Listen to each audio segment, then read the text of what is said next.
እንኳን ለጻድቅ አባታችን አቡነ ገብረ መንፈስ ቅዱስ ወርሃዊ የመታሰቢያ በዓላቸው በሰላም አደረሳችሁ። እንዲሁም በዚህች ዕለት ታስበው ለሚውሉ ቅዱሳን ዓመታዊና ወርሃዊ የመታሰቢያ በዓላቸው በሰላም አደረሳችሁ። ከዚህ በመቀጠል የጻድቁ አባታችን የአቡነ ገብረ መንፈስ ቅዱስ ገድል እናሰማለን። ከዚህ በኋላ እግዚአብሔር አባታችን ገብረ መንፈስ ቅዱስን መጋቢት 27 ቀን ወደ ቤተ ክርስቲያን ሄዶ ሥጋው ደሙን ያዘጋጅ ዘንድ አዘዘው። ለእስራኤል ልጆች በግብፅ ምድር የተሠራ ሕግን ይፈጽም ዘንድ የፋሲካውን በግ በማረድ ሐሙስ ማታ እንዳደረገው የሞቱን መታሰቢያ ያደርግ ዘንድ አዘዘው። በማግስቱም እርሱ ራሱ የፋሲካ በግ ሆነ፣ በአይሁድ እጅ መሥዋዕት ሆነ። ጳውሎስ እናንተም ሥጋው ደሙን ለመቀበል ለአዲስ ብሆት ሆኑ ዘንድ አሮጌውን እርሾ አስወግዱ እንዳለ በኦሪት መሥዋዕትና በወንጌል መሥዋዕት መካከል ልዩነት እንዳለ ለማጠየቅ ቤተ ክርስቲያንን አጫት። ጌታ ደቀ መዛሙርቱን ይህንን ኅብስት ስትበሉ ይህንን ጽዋ ስትጠጡ የሞቴን መታሰቢያ አድርጉ አላቸው። እንደዚሁም አባታችን ገብረ መንፈስ ቅዱስን ከሌሎች ስውራን ቅዱሳን ጋር ሥጋው ደሙን ያዘጋጅ ዘንድ አዘዘው። ከዚህ በኋላ አባታችን ገብረ መንፈስ ቅዱስ ጌታችን እንዳዘዘው ከሁለቱ ቅዱሳን ጋር ተነስቶ ሄደ። የአንዱ ስም ፍሬ ቅዱስ፣ የሁለተኛው ስሙ ዘርአ ቡሩክ ይባላል። ሦስቱም አባታችን ወደሚወደው ወደ አባ ዮሐንስ ገዳማዊ ደረሱ። በዚህ ሰዓት የመጠያየቅ ልማድ ነበራቸውና ገዳማዊ አባ ዮሐንስም አባታችን ገብረ መንፈስ ቅዱስን ባየው ጊዜ ፈጽሞ ተደሰተ። አባታችንም ወደ እኔ መምጣት በደህና ነውን ብሎ የከበረ ሰላምታ ሰጠው። አባታችንም አባ ዮሐንስን ለምን ሥራ ፈት ሆነ ቆምሃል? በውስጧ ሥርዓተ ቁርባን እንፈጽም ዘንድ ወደ ቤተ ክርስቲያን እንሄድ እግዚአብሔር አዞናልና አለው።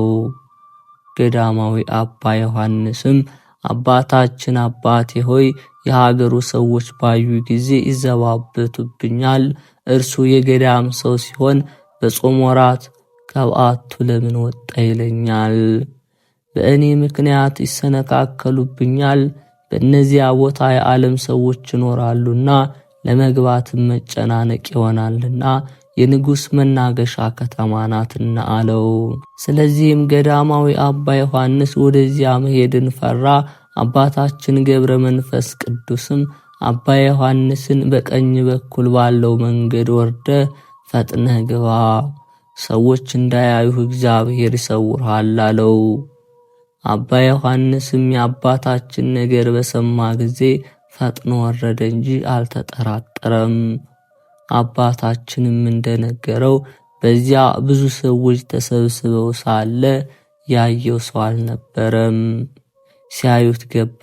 ገብቶም አባታችን ገብረ መንፈስ ቅዱስን፣ ፍሬ ቅዱስን፣ ዘርአ ቡሩክን ከዚያ አገኛቸው። በሰው እጅ የተሠራ የምድራዊት ቤተ ክርስቲያን መገልገያዋ፣ መብራቶቿ፣ ሰረገላዋ፣ ሥራዋ ከመሬት እስከ ጣራ ያለው ማዕዘኖቿ፣ ምሰሶቿ፣ የቀደመው ሥራዋ ሁሉ ተነሳ፣ ጨለማ ተወገደ። በምድር ላይ የሚመስለው የሌለ የብርሃን ድንኳን ተተከለ። በቅዳሴ ጊዜ የሚገባ የወርቅ ጻሕል፣ የወርቅ ጽዋ፣ የወርቅ ዕርፈ መስቀል፣ ማህፈድ፣ ለቁርባን ሥርዓት የሚገባውን ሁሉ ከሰማይ ወረደ፣ ምንም የቀረ የለም። በሐር ፈትል የተሸለመ በወርቅ ሐር የታጠቀ እንደ ሮማን ወርቅ ያለ መጋረጃ ተጋረደ። መልኩ እንደ ምድራዊ ወርቅ አይደለም፣ ለዓይን የማይታይ በእጅ የማይደሰስ ነው እንጂ። መልኩ የሚያስደንቅ ሥራው የሚያንጸባርቅ ዳግመኛ ለቅዳሴ የሚሆን ልብሰ ተክህኖ ወረደ። ዳግመኛም በወርቅ መሶብ ከአውሎጊያ ጋር የሕይወት ኅብስት ተወረደ፣ ወይንም በጽዋ ሞልቶ ወረደ። ጌታችን ኢየሱስ ክርስቶስ በእናቱ ስም በሦስቱ ድንጋዮች ቤተ ክርስቲያን ሰርቶ ከፈጸመ በኋላ ከደቀ መዛሙርቱ ጋር እንደቀደሰ አባታችን ገብረ መንፈስ ቅዱስም ሥርዓቱን ሁሉ ከፈጸመ በኋላ ለቅዳሴ ተሰየመ። ጌታችን ኢየሱስ ክርስቶስ ያን ጊዜ ልብሰ ተክህኖን እንደለበሰ አባታችን ገብረ መንፈስ ቅዱስም ልብሰ ተክህኖን ለብሶ የዓለሙን ኃጢአት የሚያስተሰርይ በግ ክርስቶስን ለመሰዋት ተዘጋጀ። ፍሬ ቅዱስ የሚራዳው ጀመር። ዘርአ ቡሩክም በድቁና ያገለግል ነበር። አባታችን ገብረ መንፈስ ቅዱስም ይህ ሁሉ በተዘጋጀ ጊዜ በእግረ ሕሊና ተመላለሰ። የዚህን ዓለም ሥራ ለማከናወን በሚሮጥ በእግረ ሥጋ አይደለም፣ ንጹሐት ክቡራት በሆኑ እጆቹ ሥጋውን ለመዳሰስ ቀረበ። ኃጢአት በሚሰሩ እጆች አይደለም፣ ክቡር ሥጋውን በሚፈትቱ ንጹሐት ክቡራት በሚሆኑ እጆቹ ነው እንጂ። የእናቱን ቤት የተባለች ቤተ ክርስቲያን ይህችውም ከሰማይ የወረደች አዲሲቷ ኢየሩሳሌም ናት። በመሠዊያው ላይም አኖረ። በግ ወልደ እግዚአብሔር የሚሰዋበትን አዘጋጀ። በእጁም በያዘው ጊዜ የክርስቶስ ሥጋ ሆነ። ኪሩቤልም በመሠዊያው ዙሪያ መብራት በሚበራበት ክንፋቸውን እያርገበገቡ ቆሙ። እርሷ በምድር ያለች የመላእክት ሰረገላ ናትና፣ እርሱ በሰማይ ያለ የመላእክት ሰረገላ እንደሆነ እግዚአብሔር ከሰረገላው ጋር በሰማይ እንዳለ በእነዚህም አለና ሁሉ አዲስ አይደለም። ዮሐንስ አቡ ቀለምሲስ ምስጢርን እንዳየ ሁሉ ተፈጸመ እንጂ። ወደ ሥርዓተ ቅዳሴው እንመለስ። ንዑዳት ክቡራት በሆኑ እጆቹ ሥጋው ደሙን ለማክበር ተዘጋጀ።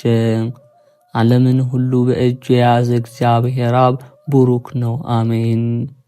ተቀዳሚ ተከታይ የሌለው ጌታችን መድኃኒታችን ኢየሱስ ክርስቶስ ቡሩክ ነው፣ አሜን።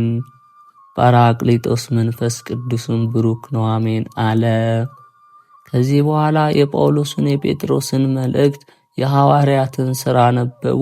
ከዚህ በኋላ አባታችን የዮሐንስን ወንጌል ከሰማይ የወረደ የሕይወት እንጀራ እኔ ነኝ የሚለውን በወልድ ያመነ የዘላለም ሕይወት አለው እስከሚለው ድረስ አነበበ።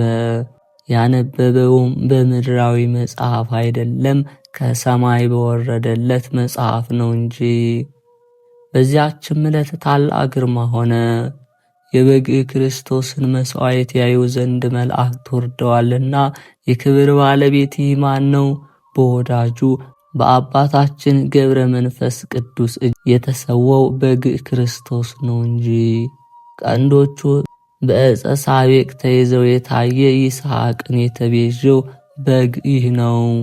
ዳግመኛ ነቢየ ኢሳይያስ ስለ እርሱ እንደ በግ ለመታረድ መጣ ብሎ የተናገረለት እውነተኛ በግ ይህ ነው። በዚያን ጊዜ በአባታችን በገብረ መንፈስ ቅዱስ ፊት እንደ ነጭ በግ ሆኖ ታየው። በእጆቹ በያዘው ጊዜ ግን ኅብስት ሆነ። የጌታችን የመድኃኒታችን ኢየሱስ ክርስቶስ ቅዱስ ሥጋውን ክቡር ደሙን ያደርገው ዘንድ አቤቱ ጌታ ሆይ በዚህ ኅብስት በዚህ ጽዋ ላይ መንፈስ ቅዱስን ትልክ ዘንድ እንለምንሃለን እንማልድሃለን ባለ ጊዜ መለኮታዊ ኃይል የተዋሃደው ሲሆን ራሱን በኅብስትነት በወይንነት ገለጸ። ቅዱስ ሥጋውን ክቡር ደሙን ወደ መሆን ይለውጥ ዘንድ አባታችን ገብረ መንፈስ ቅዱስ ሥጋው ደሙን ለማክበር በቀረበ ጊዜ ያን ጊዜ ሰማያዊ አባቴ በካህን ገብረ መንፈስ ቅዱስ እጅ የልጁን መሥዋዕት ያይ ዘንድ ወደ ታች ተመልከት፣ ዳግመኛ የመንፈስ ቅዱስ ጸጋ ላክልን ባለ ጊዜ ያን ጊዜ ጰራቅሊጦስ መንፈስ ቅዱስ በነጭ ርግብ አምሳል ከዙፋኑ ወርዶ ብርሃናዊ በሆነ ክንፉ የሚጋርድ ዘንድ በመሠዊያው ዙሪያ ረበበ። ኪሩብም በጌትነቱ ዙፋን የማይዳሰሰውን አባታችን ሊያርደው ሲያወራረደውን ባየ ጊዜ አደነቀ። ሱራፌም ያለ ጉጠት እሳቱን ሊፈትተው ባየ ጊዜ እጅግ ደነገጠ።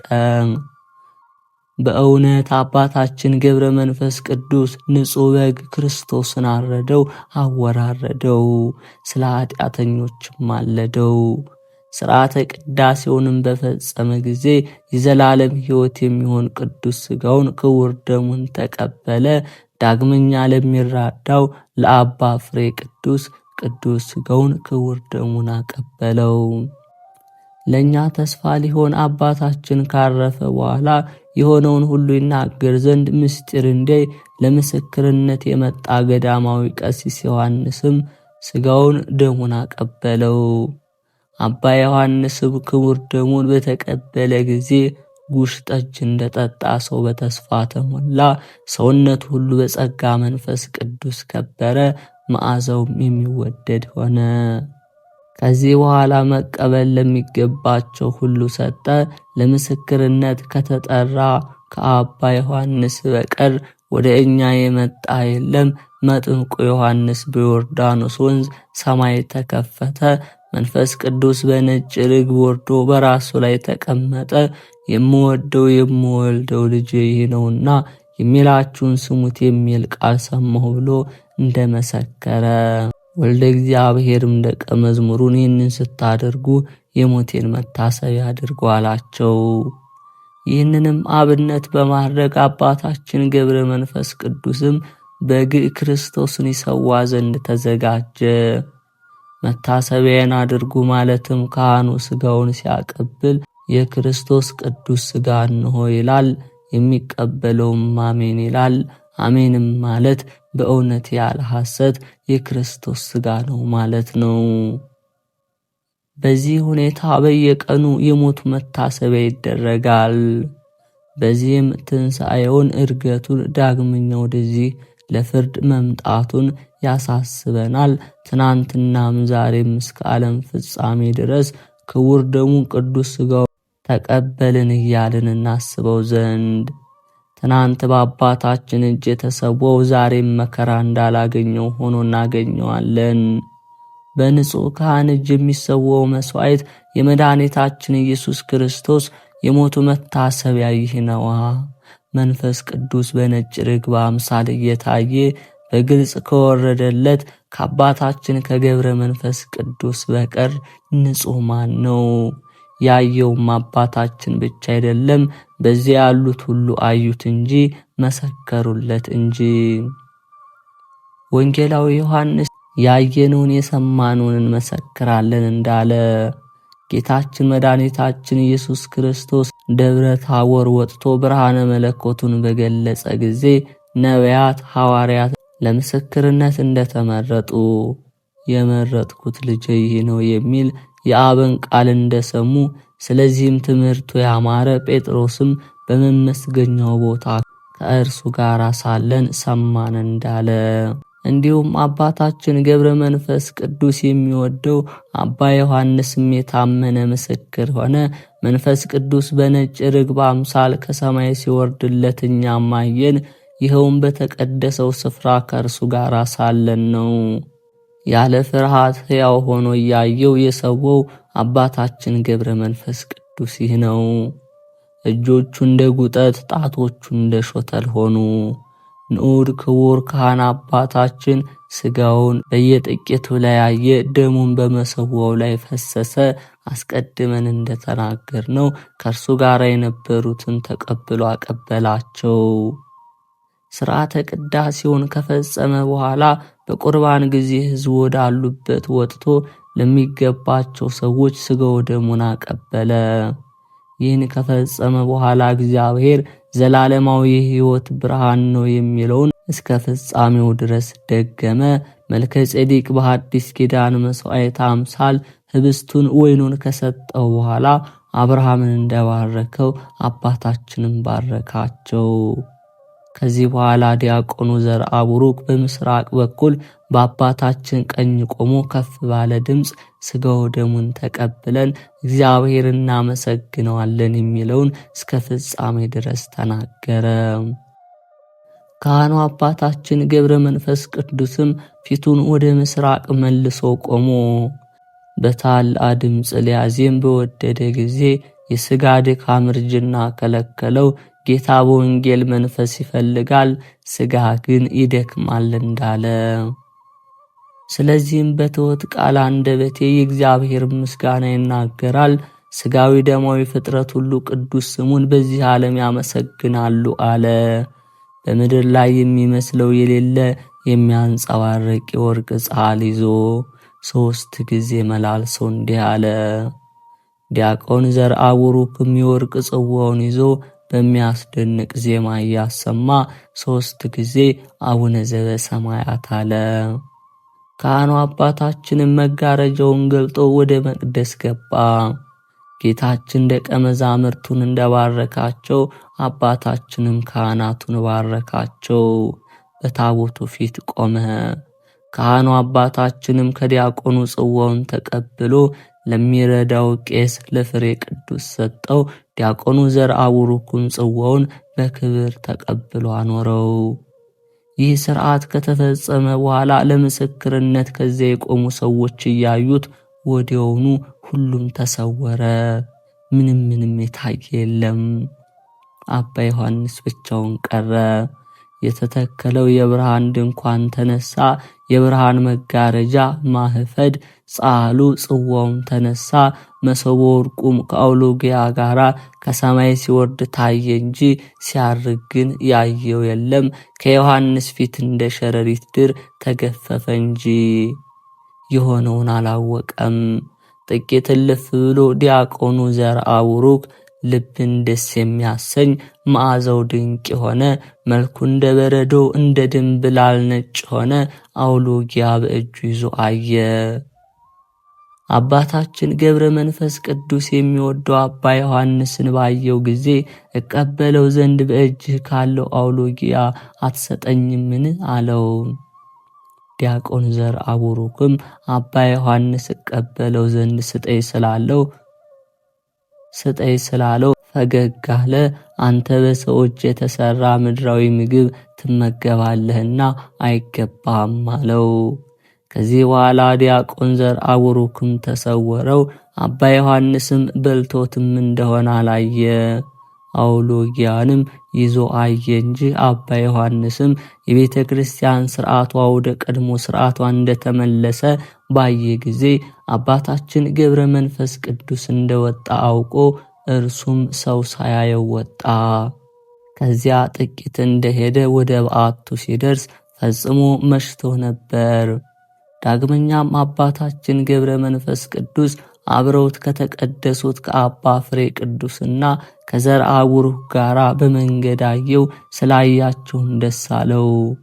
አባቶቼ ወዴት ትሄዳላችሁ? ከማንስ ቤት ታድራላችሁ? አላቸው። እገሌ በተባለው ደብር እናድራለን አሉት። እግዚአብሔር አዞናልና። አባ ዮሐንስም ነገራቸውን ሰምቶ አደነቀ። እነርሱም አድንቀው ተሰወሩት። ከእናቱ ማኅፀን ጀምሮ በተመረጠው በአባታችን ገብረ መንፈስ ቅዱስ እጅ የእግዚአብሔርን ጸጋ ስላገኘ እያደነቀ ወደ በዓቱ ገባ። በእውነት ክህነቱ ያማረ ካህን ነው። በሥጋውም ኃጢአት የለበትም። እርሱን ያዩ ዓይኖች ንዑዳት ክቡራት ናቸው። እርሱን የሳሙ ከንፈሮች ንዑዳት ክቡራን ናቸው። ትምህርቱን የሰሙ ጆሮችም ንዑዳት ክቡራን ናቸው። መዓዛው ልዩ ልዩ የሆነ ርሄ ከሚባል ሽቶ ይልቅ የሚወደድ መዓዛውን ያሸተቱ አፍንጮች ንዑዳት ክቡራን ናቸው። ከእርሱ ጋር የተነጋገረ አፍ ንዑድ ክቡር ነው። እርሱን የዳሰሱ እጆች ንዑዳት ክቡራን ናቸው። በእርሱ የተባረኩ ጣቶችም ከእርሱ ጋር የተመላለሱ እግሮች ንዑዳት ክቡራን ናቸው። በእጁ ቅዱስ ሥጋውን ክቡር ደሙን የተቀበሉ ከንፈሮችም ንዑድ ክቡር ናቸው። በእጁ የተፈተተውን ህብስት ያላመጡ ጥርሶች ንዑዳት ክቡራን ናቸው። ከእርሱ ጋር የተናገሩ ልሳኖች ንዑድ ክቡር ናቸው። ምስጋናውን የተናገረ ገድሉን የጻፈ ያጻፈ ክቡር ንዑድ ነው። ከእርሱ በኋላ ከእርሱ በፊት የነበሩ ነቢያት፣ ሐዋርያት፣ መምህራን እንደበሉ ምድራዊ እንጀራን የበላ አይደለም በዓይኖቹ ሕያው ሆኖ እያየ በእጆቹ አከናውኖ ሕይወት የሚሆን የእግዚአብሔርን ልጅ ሥጋውን በላ እንጂ። ነቢያት የተመገቡት ኅብስት ግን የሥጋ ምግብ ነው። መልአኩ ለነቢይ ለኤልያስ ኅብስተ መና እንደሰጠው በዚያም ኅብስት ኃይል 40 ቀን 40 ሌሊት እንደተጓዘ ለዕዝራ ሱቱኤል መልአክ ኡራኤል ጥበብን የሚገልጽ የእሳት ጽዋን ባጠጣው ጊዜ በዚህ እህል ሳይበላ ውሃ ሳይጠጣ መጽሐፍትን እያሰባሰበ 40 ቀንና 40 ሌሊት እንደቆየ አልሰማህምን? ጌታችን ኢየሱስ ክርስቶስ በሰርግ ቤት በ6 ጋኖች ውሃ ሞልቶ ወደ ወይን ለወጠው። የቀመሱትም ሰዎች እስኪያደንቁት ድረስ ጣፋጭ ሆነ። ይህም እግዚአብሔር በሥጋ አሰራር የሠራው አይደለም፣ በመንፈስ ቅዱስ ሥራ ነው እንጂ። አዲስ ወይን ጣፋጭ ስለሆነ ከጥጋብም በኋላ ይጠጡታል። ይህ አባታችን ገብረ መንፈስ ቅዱስ ግን ለጥጋብ እንደተቀዳ እንደ ቃና ወይን አይደለም። ነቢዩ ዳዊት ስለዚህ ደም ጽዋ በእግዚአብሔር እጅ ነውና ያልተቀላቀለ የወይን ጠጅ መላበት፣ ከዚህ ወደዚያ አገላበጠው፣ ነገር ግን አተላው አልፈሰሰም፣ የምድር ኃጢአተኞች ሁሉ ይጠጡታል። ዳግመኛ ጽዋህም ጽኑዕና የሚያረካ ነው ብሎ እንደተናገረ አባታችንም በመሠዊያው ላይ የወልደ እግዚአብሔርን ደም አንጠፈጠፈ። ዳግመኛም ነቢዩ ዳዊት የሚያስደንቅ ወይንን አጠጣኸኝ አለ። የሚያስደነግጥ ወይን ምንድን ነው? ሐራዊ ልንግኖስ በጦር በወጋው ጊዜ ከቀኝ ጎኑ የፈሰሰ የክርስቶስ ደም ነው እንጂ ለሚያየው ሰው ዓይኑ የከፋ በኃይለኛው ነጸብራቅ እንደሚወረወር መብረቅ ሰይጣንን ያስደነገጠው በእውነት የሚያስደነግጥ ወይን። ንጹሕ ካህን አባታችን ገብረ መንፈስ ቅዱስ የቀዳው ወይን ለተጠሙ ሰዎች መጠጥ የሚሆን በእውነት የሚያረካ ወይን ነው። የአባታችን የአቡነ ገብረ መንፈስ ቅዱስ ተአምር። በአባታችን ገብረ መንፈስ ቅዱስ ባረፈበት ቀን 60 አንበሶች 60 ነብሮች አለቀሱ። ተራሮች ኮረብቶች አለቀሱ። የሰማይ ወፎች አለቀሱ። ፀሐይና ጨረቃ ከዋክብት ብርሃናቸውን ከለከሉ። ምድር ተንቀጠቀጠች። በዚህ ዕለት መብረቅ ነጎድጓድ ተነዋወጡ። አብ ወልድ መንፈስ ቅዱስ ወደ ምድረ ከብድ መጡ። ዙፋንን የሚሸከሙ 4ቱ እንስሳና 24ቱ ካህናተ ሰማይ መጡ። 99ኙ ነገደ መላእክት መጡ። ሁሉም በየድርሻቸው መጡ። እነዚያ አንበሶችና ነብሮች እስከ ዛሬ ድረስ የእግሩን ትቢያ ስንመገብ ኖረን እያሉ ለቅሶን አለቀሱ። ሰማይና ምድር፣ ተራሮች፣ ኮረብቶችም። አባታችን ገብረ መንፈስ ቅዱስ እነዚያ ወፎች፣ አራዊት ብሞትም እንዳለው ወደ ሰማይ አርጋለሁ እንጂ እንደ ሰው ሥጋዬ በመቃብር አይቀበርምና ለምን ታለቅሳላችሁ አላቸው። እግዚአብሔርም አባታችን ገብረ መንፈስ ቅዱስን ለምን አትቀበርም? ከነቢያት አንተ ትበልጣለህን? ከኤርምያስ አንተ ትበልጣለህን? ከሐዋርያት አንተ ትበልጣለህን? እንዳንተ በበረሃ ከኖረ ከዮሐንስ ትበልጣለህን? ከጊዮርጊስ ትበልጣለህን? አለው። አባታችን ገብረ መንፈስ ቅዱስም ጌታችን ኢየሱስ ክርስቶስ ከነቢያት አንዱ ኤርምያስ በረሃብ ከሞት በጦር መሞት ይሻላል፣ በሐዋርያትም አንዱ ጴጥሮስ በመብል መጠጥ ልብስ በመልበስ ኖረ፣ የሚበላውንም ቢያጣ በሰንበት እሸት በላ። ሰውነቱ አንድ ቀን ስንኳ ረሃብ አልቻለችም። በተሰቀለም ጊዜ በበር ላይ አንድ ወታደር በመረመረው ጊዜ 3 ጊዜ ካደ። ታግሶ ከአንተ ጋር አልሞተም፣ አንተን ካደ እንጂ። ከሰማዕታት አንዱ ጊዮርጊስም በዓለም ሳለ በሹመት ነበር።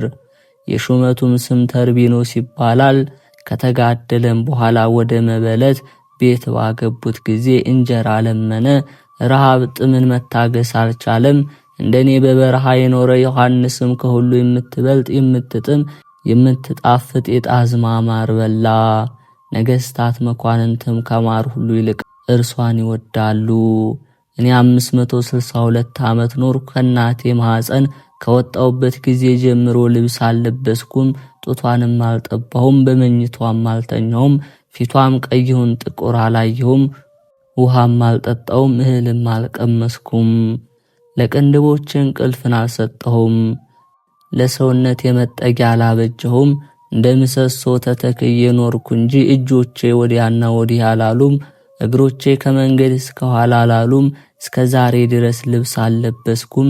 የዚህን ዓለም ልብስ ብቻ አይደለም፣ ሳርም ቢሆን ቅጠልም ቢሆን ሰውነቴን አልሸፈንኩም አለ።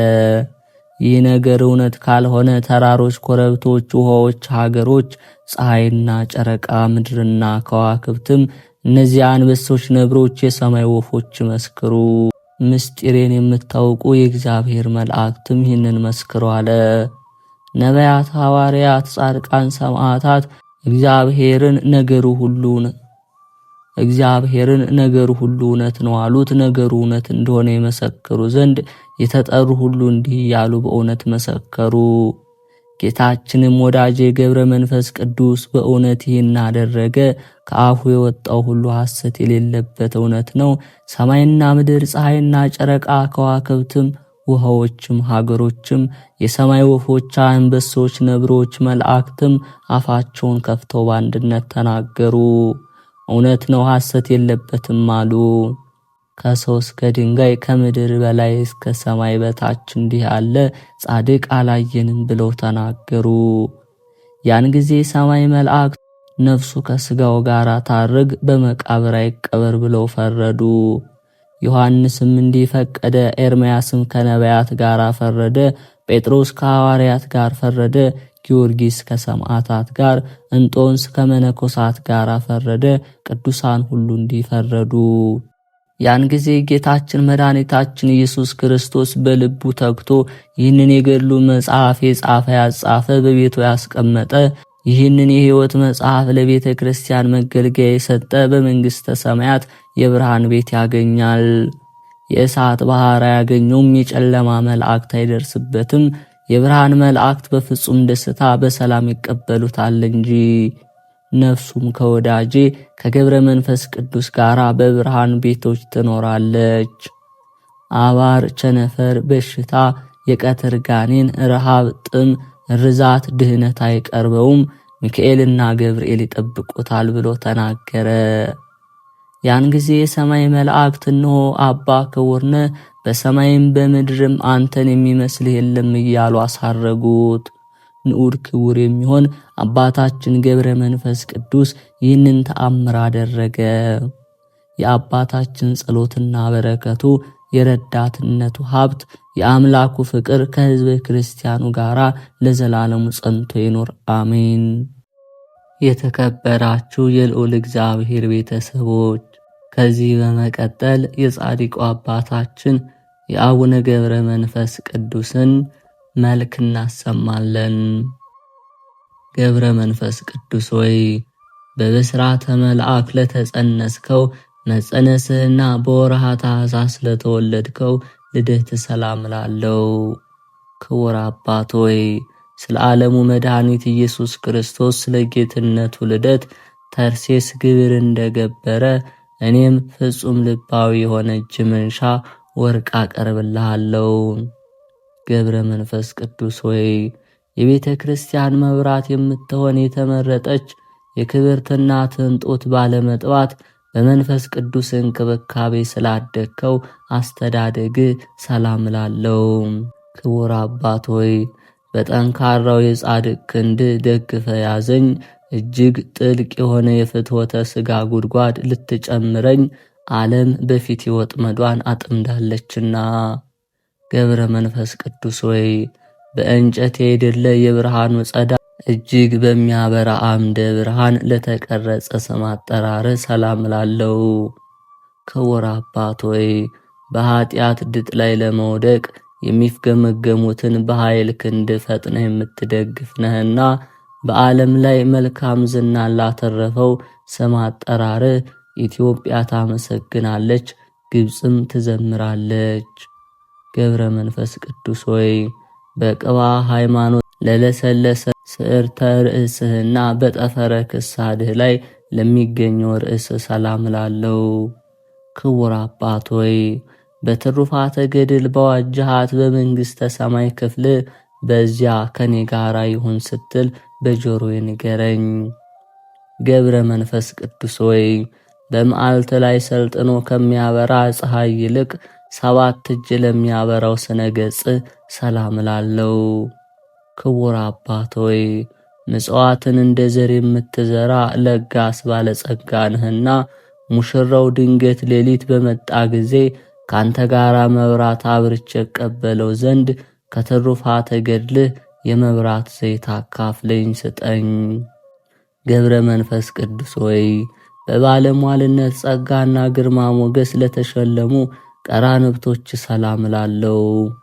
ለሥጋዊ መድረክ መብራት ለሆኗት ዓይኖችም ሰላም ላለው። ክቡር አባት ሆይ በተከበሩት ጉባኤ መካከል አንተ እጅግ የከበርክ ነህና የአእምሮህን ሕግ በልቦናዬ ሰሌዳ ላይ ጻፍ፣ አእምሮዬ ትክክል አይደለ ነውና። ገብረ መንፈስ ቅዱስ ሆይ በሐዘን ላይ ያለውን ሰው ጸሎትና በትካዜ ላይ የምትገኘውን ሴት የልመና ቃል በቅጽበት ለሚሰሙ አእዛኖች ሰላም ላለው። ክቡር አባት ሆይ ልዩ ልዩ ተአምራትን ከማድረግህ ጋራ መሐሪ እንደመሆንህ ሁሉ ሁሉን የምትረዳ የተለያዩ ስጦታዎችን የምትሰጥ ስትሆን በእኔ ዘንድ ልቦና ስለምን ይጨክናል? ገብረ መንፈስ ቅዱስ ሆይ ኃጥኡን ሰው ለማዳን ከሱ ዘንድ የንስሐ እንባ ምንጭ ለሚፈልቅበት ጉንጮች ሰላም ላለው። ክቡር አባት ሆይ ጽኑዓን መሰናክሎችን በአሸናፊነት ለመወጣት ልዩ ኃይል ነህና አቤቱ ከስውር የሰይጣን ወጥመድ ሰውረኝ፣ ከግፈኛ ሰው መገፋትም አድነኝ። ገብረ መንፈስ ቅዱስ ሆይ ከወርቅ ከዕንቁ ይልቅ ንጽሐ ድንግልናዋ የሚያንጸባርቀው የድንግል ማርያምን ንጽሐ ድንግልና ገና በሩቁ ለሚያሻትቱ አእናፎች ሰላም ላለው። ክቡር አባት ሆይ አነዋወርህ ሉዓላዊ ምጡቅ እንደመሆኑ መጠን የመብረቅን ሰረገላ በፊት በማስቀደም የዚያን የውዳቂ ጋኔን ሰራዊት ጠላቶችን ተከታትላ አጥፋቸው። ገብረ መንፈስ ቅዱስ ሆይ ከስነ ስርዓት ውጭ ላለመናገር ተጠብቆ ለመኖር ሕግን ላቋቋሙ ከናፍርህና አፍህ ሰላም ላለው። ክቡር አባት ሆይ ምግባረ ሰናይን አጠናቀህ የያዝህ ፍጹም መነኮስ አንተ ያለ እህል ውሃ ተጋድሎህን ስታካሄድ ተመልክታ የነበርክባት ገዳም ወይም ጭው ያለችው በረሃ ትዕግስትን ፈጽማ አደነቀች። ገብረ መንፈስ ቅዱስ ሆይ በኃጢአት መጥረስ ላልጠረሱ አስናኖች ሰላም ላለው። የምድራዊ መብልን አጣጥሞ ከማላመጥ ፈጽሞ የተወገዱ ናቸውና።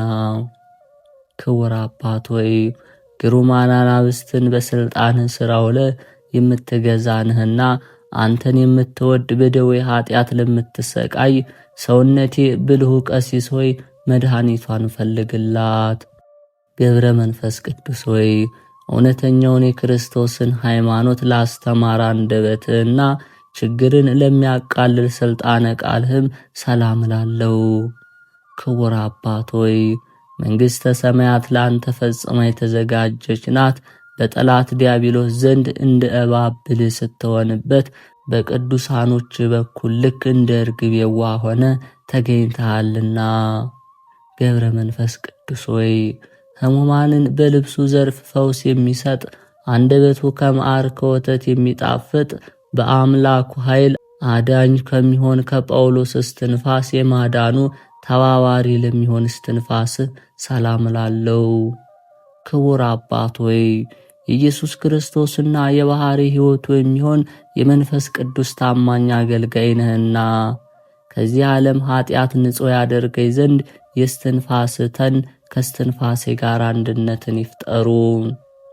ገብረ መንፈስ ቅዱስ ሆይ የውሃን መጠጥ እስከ መናቅ ድረስ ከማንኛውም ምግብ ለተገለለ ጉርኤ ሰላም ላለው። ክቡር አባት ሆይ ረዳትነትህና የታመነ ቃል ኪዳንህን የተመለከቱት ሁሉ አባት ሆይ የቃል ኪዳንህ አስራት አድርገን እያሉ ይማልዱሃል። ገብረ መንፈስ ቅዱስ ሆይ በሐሰተኛው በዚህ ዓለም ጌጥ አይደለ በአምላክ ባለሟልነት ለተሸለመ ወይም ለተጌጠ ክሳድ ሰላም ላለው። ክቡር አባት ሆይ በገጸ ሃይማኖት ሰማይ የተሰየምክ ደመና እንደመሆን የቸርነት ዝናብ በሚያፈልቀው በሚያስፈልገው ቦታ ዘንባ የሰውነቴን በረሃነት ወደ ለምለምነት ለወጠችው ኮን። ገብረ መንፈስ ቅዱስ ሆይ ከባዱን ጻማ ድካም በመቀበል የቅዱሳንን አርዑተ ምንኩስናን ወይም የምንኩስናን ቀንበር ለተሸከመ ትከሻ ሰላም ላለው። ክቡር አባት ሆይ በተፈጥሮዋ መጠን አነስተኛ የሆነች እንደ ንህብ የጽድቅህ ሥራ በአዲስ የዜማ ስልት ሲዘመር የጣዕሙ ፍሬ መላእክትን ደስ ያሰኛል። ገብረ መንፈስ ቅዱስ ሆይ ራቁቱንና ቆርን ለመቋቋም በሳር ምሳሌ ጸጉር ላበቀለ ዘባን ሰላም ላለው። ክቡር አባት ሆይ በምድር ላይ ከሚገኝ ጌጣጌጥ ሁሉ የተወገድህ ነህ እኮን። ስለዚህም የአባታችን የአባ ዮሐንስ ሐጺር የፍቅርና የትህትና ሥርዓት በአንተ ላይ ተፈጸመ። ገብረ መንፈስ ቅዱስ ሆይ ዕውቀትንና ጥበብን በማስገኘት ከዕፅንህ ጋር ትክክል ለሚሆን እንግዳ ሰላም ላለው። ክቡር አባት ሆይ ከፍትወተ ኃጣው ተጋዳዮች አባቶች አንተ በከፍተኛ ደረጃ ላይ ትገኛለህ። በነፋስ ክንፍ ተጭነ ትበራለህና ደመናም የጫማ መረገጫ ነውና። ገብረ መንፈስ ቅዱስ ሆይ ክርስቶስን የምስጋና መሥዋዕተ ቁርባን ለዳሰሱ ለአንተ ለካህኑ ልጆች ሰላም ላለው። ክቡር አባት ሆይ ከተከበረው ወገን የተከበረ ቀሲስና ከተባረከው ዘር የተገኘ ዲያቆን አሜን አሜን እያልኩ በአንተ እጅ ንጹሕ ቁርባንን መቀበል ማን በከፈለኝ። ገብረ መንፈስ ቅዱስ ሆይ ፈጽመው ለማይለያዩና ለማይነጣጠሉ ኮርናህና መዝራዕት ሰላም ላለው። ክቡር አባት ሆይ የልዑል እግዚአብሔር አቃቢ ሕግ አዋቂ ብልህ ነህና ሕንፃውና ምርጉ ከፈረሰ ዘንድ የነፍሴን አዳራሽ በቅድስና ጌጥ አስጊጠህ አሳድስልኝ። ገብረ መንፈስ ቅዱስ ሆይ ከብፁዓት መዳፎች ጋር በማስተባበር ለተመሰገኑ ክናዶች ሰላም ላለው። ክቡር አባት ሆይ በጠዋት ገስግሰው ከመጡት ሰራተኞች ይልቅ እኔ ከረፈደ በኋላ በሥራ ቦታ ተቀጥሬ ለምሠራ አገልጋይ በአንተ ዘንድ ሳታውል ሳታሳድር ዋጋዬን በቅድሚያ መስጠት ስጦታን አስቀድም። ገብረ መንፈስ ቅዱስ ሆይ በጸሎት ጊዜ እንደ ፋና መብራት ለሚያበሩ ጣቶችና ጻሮች ሰላም ላለው። ክቡር አባት ሆይ ለተናቀ ሥጋዊ ፈቃድ ንብረቴን ብበትንና ባጠፋ አባት ሆይ አንተ በቸርነትህ ብዛት እኔን ጎስቋላውን ልጅህን ተቀበለኝ። ገብረ መንፈስ ቅዱስ ሆይ ምንጣፍን ለማይፈልግ በአክናፍ ለተሸለሙ ጎን ሰላም ላለው። ክቡር አባት ሆይ ስምህ በሰማያዊ አምደ ወርቅ የተጻፈ ነውና የሰማይ መላእክት እያዩ ዘወትር ያነቡት ዘንድ ተገድፎ እንዳይቀር የኔንም ስም ከአንተ ስም በዚያ ጻፍልኝ። ገብረ መንፈስ ቅዱስ ሆይ ስንፍናን የሚያመጣ ምድራዊ ህብስት ያይደለ ሰማያዊ ህብስትን ለተመገበ ከርስ ሰላም ላለው። ክቡር አባት ሆይ ሁሉ በግልጽ ያከብርሃል፣ ሁሉም ያደንቅሃል። ለዕውራኖች ብርሃናቸው፣ ለአንካሶች ምርኩዛቸው፣ ለማይሰሙትም የመስሚያ ቃለ ድህንጻቸው ሆነሃልና። ገብረ መንፈስ ቅዱስ ሆይ ከቂም በቀል ለራቀ ልቦና ሰላም ላለው። ኢየሱስ ክርስቶስ የጥበቡ ብርሃን በሱ ዘንድ አንጸባርቋልና። ክቡር አባት ሆይ ለጠላቴ መሳቂያ መሳለቂያ እንዳልሆን ጽድቅን የሚያስገኝ ትሕትናን ሕግ አስተምረኝ። ትዕቢት ሰይጣንን ከውርደት ላይ የጣለ ነውና። ገብረ መንፈስ ቅዱስ ሆይ ከቀድሞ የኦሪት የፋሲካ በዓል ከበግና ከፍየል ኩለያት ለሚቀርበው መሥዋዕት ይልቅ ለተቀደሱትና ለተባረኩት ኩለያቶች ሰላም ላለው። ክቡር አባት ሆይ ብርሃንን የተጎናጸፍክ እንደመሆንህ መጠን ምድራዊ አዳራሾችን ሕንፃዋ ከፈረሰ መሠረቷ ከተነዋወጸ ዘንድ በሰማያዊት ሀገር መሠረቷን አጽንተ ግብረ ሕንፃዋን አሳምር። ገብረ መንፈስ ቅዱስ ሆይ ነውር ነቀፋ ለሌለበት ሕሊና ሰላም ላለው። ክቡር አባት ሆይ የባለ 10,000 መክሊት ወርቅ ባለቤት ትጉህ መንፈሳዊ ነጋዴ ነህና የጌታውን ወርቅ በምድር የቀበረ በዚያ በሰነፉ አገልጋይ ተመሰልኩ። እኔን አገልጋይህን ጌታ በሾመህ ቦታ ከኋላ አስከትለህ ተጓዝ። ገብረ መንፈስ ቅዱስ ወይ እንደዚህ ዓለም ንብረት በገንዘብ ተገዝተው ለማይገኝ ውስጣዊ ሰውነትና ማዖት ሰላም ላለው ክቡር አባት ወይ መዓዛው ጣፋጭ ሆነ መልካም ሽቶ ነህና የአንተ ዜና መዓዛ በሚሸትበት አካባቢ ሁሉ ሌላው ሽቶ ዋጋ የሌለው ከንቱ ነው። ገብረ መንፈስ ቅዱስ ወይ ከእግር እስከ ራስ ባሉ ተዋሳቶች መካከል በሚገኝ በሰሌዳ ከርስ ላይ ለተቀመጠ ንብርት ሰላም ላለው ክቡር አባት ወይ ወደ አንተ አጥብቀው የሚለምኑ የምድር ነዳያን ሁሉ ብልጽግናን ያገኙ፣ የተራቡትም ይህል በረከትን ይጥገቡ።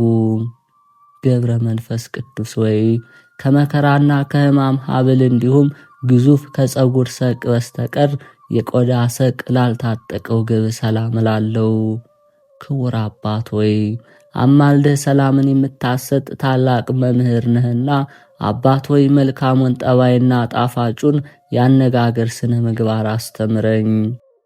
ገብረ መንፈስ ቅዱስ ወይ ለመቅደስ ሰውነት አምድ ለሆነው አቆያጽህና ስግደት ይዞትር ግብራቸው ለሆነ አብራኮች ሰላም ላለው ክቡር አባት ወይ ስለ እመቤታችን ማርያምና ስለ ተወደደው ልጇን ብለ ከዚያ እጅግ ከሚያስፈራና ከሚያስጨንቅ ሰዓት ነፍሴን ሰውነቴን አድናት።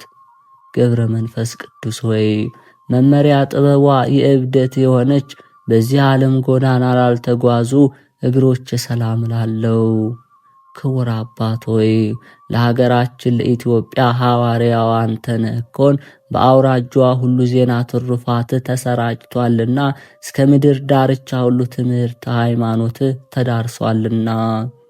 ገብረ መንፈስ ቅዱስ ሆይ የአዳምን ሰኮና ያቆሰለ የእባብ ዲያብሎስ የተንኮሉ መርዝ ሊቀርበው ላልቻለው ሰኮና ሰላም ላለው ክቡር አባት ሆይ ክርስቶስ ካለበት በዚያ ትኖር ዘንድ የጳውሎስን ቃል አስበህ የክርስቶስን መስቀል ተሸክመ ከሀገር ወጣ።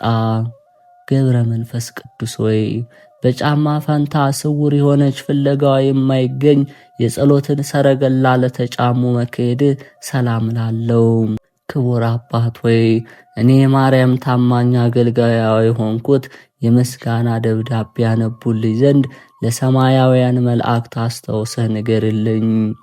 ገብረ መንፈስ ቅዱስ ሆይ ለእግር ጣቶችና በግራ በቀኝ ለሚገኙ 10 አጽፋሮች ሰላም ላለው ክቡር አባት ሆይ እግዚአብሔርን ደስ ወደ ማሰኘት ፊቴን እስክመልስ ድረስ ፈጥኖ እንዳይጠራኝ አምላክህን ማልድልኝ ለምንልኝ፣ እሱ ምሕረቱ የበዛ ፍጹም ታጋሽ ነውና።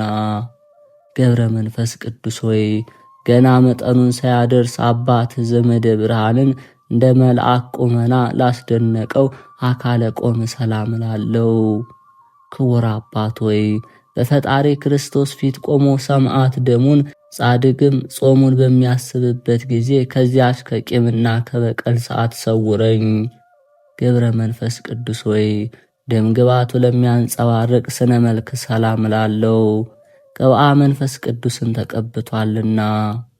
ክቡር አባት ሆይ አንተ ምድራዊ ስትሆን ሰማይን ትገዛለህና ስለዚህም ነገር አንደበቴ ምስጋናህን ይናገራል፣ በፍጹም ልቦናዬም ላንተ እገዛልሃለሁ። ገብረ መንፈስ ቅዱስ ሆይ አነዋወሯ የሞተ ድምፅ ከማይሰማበት የሕማም ዜና ከማይነገርበት ቦታ ለሚሆን ጸአተ ነፍስ ሰላም ላለው ክቡር አባት ሆይ የገዳማውያን መነኮሳት አለቃቸው እንደመሆን በብርሃናት ጸዳል የተሸለሙ መላእክት ሙሽራው አንተን ይቀበሉ ዘንድ ከላይ ከሰማይ ወረዱ። ገብረ መንፈስ ቅዱስ ሆይ ያዕቆብና ዮሴፍ ወደሱ ለመቅረብ እስኪፈሩ ድረስ በሰማይ ብርሃን ለተከበበው በድነ ሥጋ ሰላም ላለው ክቡር አባት ሆይ ይህን መንፈሳዊ ብልጽግናህን የሚያቃልል ቢኖር ኃይለኛ ጉልበተኛ ሹመቱን ይቀማው፣ ባለ ዕዳም ቤቱን ንብረቱን ይበርብረው። ገብረ መንፈስ ቅዱስ ሆይ ክብር ምስጋና ለተገባው ለግንዘተ ሥጋ ሰላም ላለው መጽሐፈ ገድልህ ግን ስለ ሁኔታው አይገልጽም። ክቡር አባት ሆይ እኔ ግን ግንዘተ ሥጋ ከመላእክት ዘንድ ይመስለኛል። ዳሩ ግን እሱ እግዚአብሔር ብቻውን ቢያውቅ እንጂ ሌላ ማን ሊያውቅ ይችላል? ገብረ መንፈስ ቅዱስ ሆይ እንደ ዮካብድ ልጆች እንደ ሙሴ መቃብር አድራሻው ላልታወቀ ለማንም ላልተገለጸ መካነ መቃብር ሰላም ላለው ክቡር አባት ሆይ ነገር ግን መቃብር በኢየሩሳሌም ነው የሚሉ አሉ፣ ከምድረ ከብድም ነው የሚሉ አሉ። ገብረ መንፈስ ቅዱስ ሆይ የምስጋና ምስጋናንም የመቀበል ሰዓቱ አሁን ነው። የመልክህን ድርሰት በየክፍሉ በሚቻለ ጀምሬ ከፍጻሜ አድርሻለሁና። ክቡር አባት ሆይ የተሰወሩ ወይም የተገደፉ ቃላቶች ቢኖሩ ግን ከዚህ ውስጥ የጎደለ ወይም የተጨመረ ነገር የለም። እንዲያውም ሁሉ በሁሉ ምሉዕ የሆነ መልካም ነው እንጂ በለኝ። ገብረ መንፈስ ቅዱስ ሆይ በአምላክ ትእዛዝ ለተሰየመ የባለሟልነት ስም አጠራር ሰላም ላለው ክቡር አባት ሆይ ክብርህ ከመላእክት ክብር ያላነሰ ነው እኮን። ጻድቁ ገብረ መንፈስ ቅዱስ ሆይ አባቴ ገብረ መንፈስ ቅዱስ ሆይ ሰውነቴ በአንተ ፍቅር ተጸምዳለችና አንደበቴን ግለጥ፣ ልቦናዬን አብራ። ገብረ መንፈስ ቅዱስ ሆይ ዘወትር እንደ መብራት ለሚያበሩ ጣቶች ሰላም ላለው ክቡር አባት ሆይ አንደበትህ እንደ ጳውሎስ አንደበት የጣፈጠ ነውና ሄኖክ ከሞት በፊት እንደተሰወረ እኔንም የመቅሰፍት ዘመን እስኪያልፍ ድረስ በጸሎት ሰውረኝ።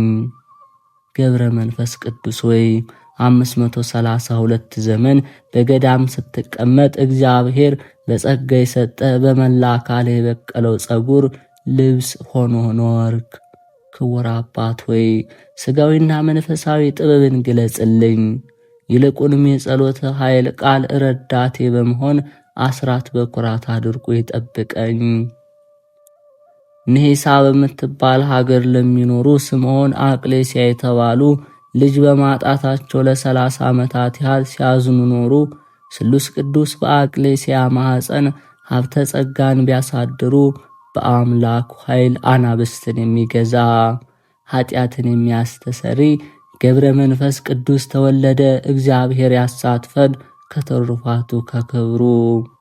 ክቡር አባታችን ገብረ መንፈስ ቅዱስ በቃል ኪዳኑ በዘባነ አብ ወልድ መንፈስ ቅዱስ የታዘለ 3 ገጽ አንድ አምላክ ብሎ ያስተማረ ትምህርቱ ስነ ጸዳልም ፈጽሞ ያበራ ሥጋዊ ሥርዓተ ቀብሩን በኢትዮጵያ የተፈጸመ እሱን ኡድ ክቡር ነው። አቤቱ የብፁዕ አባታችን አቡነ ገብረ መንፈስ ቅዱስ አምላክ ሆይ ስለ ክብሩ ጻድቅ ብለህ ከመከራው ሁሉ እኔን አገልጋይን ሰውረኝ። ለጠላት አሳልፈህ አትስጠኝ፣ ጠብቀኝ እንጂ አትተወኝ። እኔ አንተ ፍጥረት አንተም የኔ ፈጣሪ ነህና ክብር ምስጋና ለአንተ ይገባል፣ ዛሬም ዘወትርም ለዘላለሙ አሜን። ጥር 5 የዕለቱ ስንክሳር። አንድ አምላክ በሆነ በአብ በወልድ በመንፈስ ቅዱስ ስም ጥር 5 በዝች ቀን በካህዲው ኡልያኖስ ዘመን የከበረ አውግኒዮስ ምስክር ሆኖ ሞተ። ይህ ከንጉሥ ቆስጠንጢኖስ ጭፍሮች ውስጥ ነው። እርሱም እግዚአብሔርን የሚያመልከው ለድሆችና ለምስኪኖች የሚመጸውት ነው። መስቀልም እንደ ከዋክብት በሰማይ እያበራ ለንጉሥ ቆስጠንጢኖስ በክብር ባለቤት ጌታችን ኢየሱስ ክርስቶስ ከማመኑ በፊት በተገለጸለት ጊዜ ይህ ቅዱስ አውስግኒዮስ ወደ ንጉሥ ቀርቦ እንዲህ አለው። ይህ ለክብር ባለቤት ጌታችን ኢየሱስ ክርስቶስ ምልክቱ ነው። በዚህም ጠላቶችን ታሸንፋለህ። ያን ጊዜ ከቆስጠንጢኖስ ሰራዊት ውስጥ ከዚህ ቅዱስ ሰው በቀር የክርስቶስን ስም ይጠራ ዘንድ የደፈረ የለም። ቆስጠንጢኖስ በከበረ መስቀል ምልክት ጠላቶቹን ድል ባደረገ ጊዜ እውነተኛ ክርስቲያን ሆነ። የሃይማኖትንም ስልጣን አቁሞ ከፍ ከፍ አደረገ። ይህም ቅዱስ አውስግኒዮስ ዕድሜው 110 ዓመት ሆነው። ከቆስጠንጢኖስና ከልጆቹ ዘመነ መንግስት በኋላ እስከ ከሃዲው ኡልያኖስ ዘመን ኖረ። በአንዲት ዕለትም በአንጾኪያ ከተማ በአደባባይ ውስጥ ወዲያ ወዲህ ሲመላለስ ሁለት ሰዎች እርስ በርሳቸው ሲጣሉ አግኝቷቸው ሊያስታርቃቸው በመካከላቸው ሰላም ሊያደርግ ወዶ አስታረቃቸው። በመታረቃቸውም ደስታ አደረጉ፣ እርሱም የከበረ አረጋዊ ሰው ነውና። ከዚያም አንድ ክፉ ሰው ወደ ንጉሥ ኦልያኖስ ሄዶ ነገር ሰራበት፣ እንዲህም አለው። አውስግኒዮስ በራሱ ፈቃድ ገዥና ፈራጅ ዳኛ ሆነ። ንጉሥንም ይህ ቅዱስ ወደ እርሱ አቅርቦ ገሰጸው። ገዡም ፈራጅ ዳኛ አድርጎ የሾመው ማን ነው አለው። የከበረ አውስግኒዮስም መልሶ ነፍስህን በእጁ የተያዘች የእግዚአብሔርን አምልኮት ትተህ አንተ ለረከሱ ጣዖታት ለምን ሰገድክ? ከአንተ በፊት የነበሩ ነገሥታትን ለምን አልተከተልካቸውም? እኔም እንዳንተ ወታደር ሆኜ ከቁስጥንጢኖስ ጋር 20 ዓመት ኖርኩ፣ ከልጆቹም ጋር ነበርኩ። ከእነርሱም ውስጥ እንዳንተ ያለ ጠባይ ክፉ የለም አለው። ኦልያኖስም በቅዱስ አውስግኒዮስ ላይ እጅግ ተቆጣ። ይሰቅሉት ዘንድ በጎኖቹም ውስጥ መብራቶችን አስገብተው እንዲለበልቡ ታዘዘ። ስለ ክብር ባለቤት ጌታችን ኢየሱስ ክርስቶስ ስም ይህንን ሁሉ ታገሰ። ማሰቃየቱንም በሰለቸ ጊዜ ራሱን በሰይፍ ይቆርጡት ዘንድ አዘዘ። ወታደሮችም ሊቆርጡት በመጡ ጊዜ እስኪጸልይ ይታገሱ ዘንድ ለመናቸው። ጸሎቱንም ሲፈጽም የከበረች ራሱን ቆረጡት። የምስክርነት አክሊልም በመንግሥተ ሰማያት ተቀበለ። ለእግዚአብሔር ምስጋና ይሁን፣ እኛንም በጸሎቱ ይማረን፣ በረከቱን ከኛ ጋር ትኑር አሜን። ዳግመኛም በዚህች ዕለት የእስክንድርያው ሊቀ ጳጳስ የከበረ አባ ማትያስ አረፈ። ዓመታዊ ቅዱሳን በዓላት: ቅዱስ አባ ማቴዎስ፣ ቅዱስ አውስግኒዮስ አረጋዊ፣ ቅዱስ እስክንድርያ፣ ቅዱስ አውስያ ሰማዕት። ወርሃዊ በዓላቸው የሚከበረው ቅዱስ ጴጥሮስ ሊቀ ሐዋርያት፣ ቅዱስ ጳውሎስ ብርሃነ ዓለም፣ አቡነ ገብረ መንፈስ ቅዱስ፣ ቅዱስ ዮሐንስ ኢትዮጵያዊ፣ ቅዱስ አሞኒ ዘናሂሶ፣ ቅዱስ አውጋንያ ሰማዕትና ጻድቅ። አባቶች ሆይ ከመጀመሪያ የነበረውን አውቃችኋልና እጽፍላችኋለሁ። ጎበዞች ሆይ ክፉን አሸንፋችኋልና እጽፍላችኋለሁ። ልጆች ሆይ አብን አውቃችኋልና እጽፍላችኋለሁ። አባቶች ሆይ ከመጀመሪያ የነበረውን አውቃችኋልና እጽፍላችኋለሁ። ጎበዞች ሆይ ብርቶች ስለሆናችሁ እግዚአብሔርን ቃል በእናንተ ስለሚኖር ክፉንም ስላሸነፋችሁ እጽፍላችኋለሁ። ጌታ ሆይ ከብልጽግናቸው ብዛት የተነሳ ብዙ መባ ካገቡት ይልቅ የድሃይቱን አነስተኛ መባ እንደተቀበልክ ለሁል ጊዜ የሚያገለግሉ አላፍ መላእክትን እያሳሰበው በችግሬ ጊዜ የማቀርብልህን ምስጋና ተቀበል። እናንተም ቅዱሳን ነቢያት፣ የወንጌል ሰባኪያን ሐዋርያት፣ ሰማዕታትና ጻድቃን፣ ትጉሃን መላእክት፣ ፍዩማን ደናግል እንዲሁም ደጋጎች መነኮሳት ሆይ ልጅ አዋቂ ሳይለይ የምንሰባሰብበትን የጉባኤ ቦታ ባርኩ። ይህንን መጽሐፍ ወረቀት አዘጋጅቶ ብራና ደምጦ የጻፈውን ያጻፈውን የተረጎመውን ቃለ ንባቡን በእርጋታ መንፈስና በተመስጦ ሕሊና ያዳመጠ በደለኛን ሁሉ የምታስምር የጌታ እናቱ በማርያም ጸሎት ኢየሱስ ክርስቶስ በአንድነት ይማረን አሜን።